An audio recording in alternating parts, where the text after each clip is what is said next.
السلام عليكم عشاق نادي شبيبة القبائل الكناري، أينما كنتم طابت أوقاتكم، وإليكم هذا الخبر.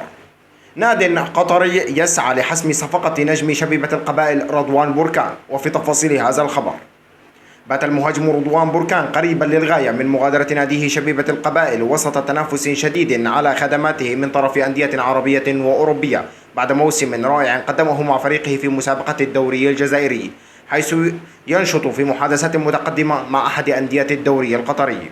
أثبت بركان البالغ من العمر 22 عاما جدارته مع الكناري خلال الموسم الماضي، ونجح في حجز مكان أساسي متفوقا على زملائه في خط الهجوم، ونجح في تسجيل 10 أهداف منها 8 في الدوري المحلي، مع تقديم 3 تمريرات حاسمة ليصبح سريعا أحد نجوم الميركاتو في الجزائر.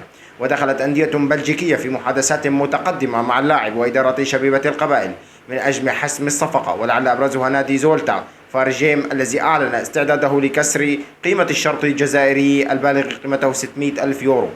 لكن بعض التفاصيل الأخرى حالت دون إتمام الصفقة حتى هذه اللحظة.